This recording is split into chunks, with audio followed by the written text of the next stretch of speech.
warahmatullahi wabarakatuh. Nama saya Handrini Sudin, NIM J1A1181049. Saya akan membahas jurnal tentang analisis dan identifikasi status mutu air tanah di Kota Singkawang, studi kasus Kecamatan Singkawang Utara, yang ditulis oleh Asmi Nur Aisyah, Kiki Priyotomo, dan Dian Rahayu Jati. Bagian pendahuluan. Keberadaan air baku sebagai sumber air bersih memiliki peranan penting dalam meningkatkan kualitas hidup masyarakat di suatu daerah. Air baku yang dapat dikategorikan sebagai sumber air bersih adalah air yang memenuhi syarat baik fisik, kimia, dan mikrobiologi. Masyarakat di Singkawang Utara masih memanfaatkan air tanah untuk memenuhi kebutuhan sehari-hari seperti untuk mandi, cuci, dan kakus.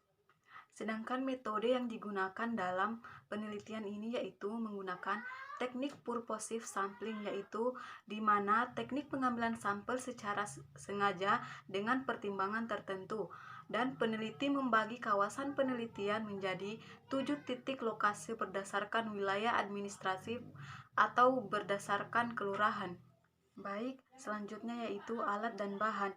Alat dan bahan yang digunakan dalam penelitian ini terbagi menjadi dua, yaitu alat yang digunakan pada saat di lapangan dan alat yang digunakan pada saat dilakukan pengujian sampel di laboratorium.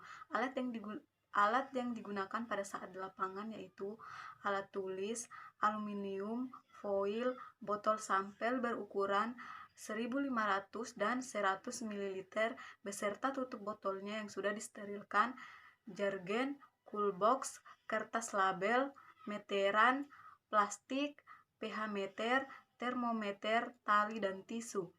Alat yang digunakan pada saat pengujian di laboratorium adalah alat tulis, bunsen, cawan, petri, gelas ukur, jarum OC, kertas label, rak bunga reaksi, tabung reaksi, pipet volume, tabung, spatula, dan tisu. Sedangkan bahan yang digunakan dalam penelitian ini adalah Aquades, alkohol 70%, sampel air sumur, spiritus media BGLB, media LB, dan media EMB. Prosedur kerja dari pengambilan sampel ini mengacu pada SNI tahun 2008 tentang metode pengambilan contoh air tanah. Pengambilan sampel dilakukan pada setiap kelurahan berdasarkan kriteria tertentu, yaitu sumur yang dipilih adalah sumur yang masih digunakan oleh masyarakat terutama untuk mandi dan mencuci. Pemilihan sumur berdasarkan jarak sumur dengan sumur tercemar yaitu kurang lebih 15 meter dari area pertanian, tumpukan sampah, kandang ternak, dan saluran pembuangan rumah tangga.